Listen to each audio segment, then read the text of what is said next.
You either die a hero or live long enough to see yourself become the villain. What's the best real life example of this? Ivan the Terrible. Actually, if he just had the good sense to die soon after his first wife, he would probably be remembered as one of the best rulers in Russian history. Instead, her poisoning had pushed him into a long slow sanity decay. The guy who created the first Russian parliament became an exemplar of a Russian autocrat, and the less is said about his crimes, the better. Lance Armstrong, at least in the public eye, went from bull cancer survivor to one of the most well-known dopers of all time.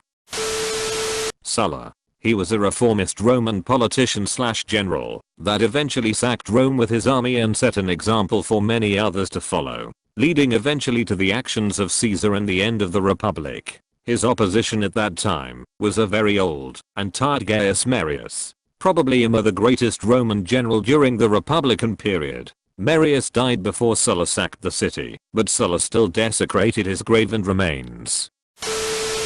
Taine. French hero in WW1, 100% collaborated with the Nazis during WW2. Still a very controversial subject in France.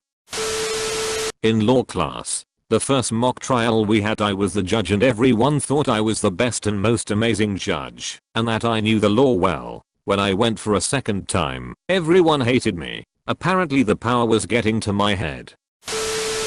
The president of Algeria. He began as a young revolutionary fighting to end French colonialism in his country, and now he's an old decrepit dictator who's barely alive.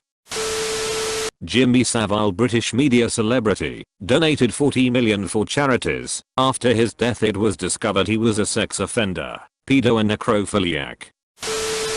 Jard from Subway. Tumblr. Anyone else remember the statement "go nuts, show nuts"? YouTube. EA Sports. They used to be amazing. Task Manager locking up. I hated advertising growing up. Now work in marketing.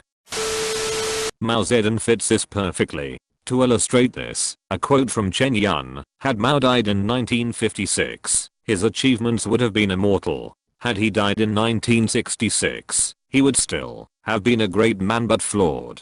But he died in 1976. Alas, what can one say? Chen Yun, he was one of the most influential leaders of the People's Republic of China, and was alive during the reign of Mao Zedong.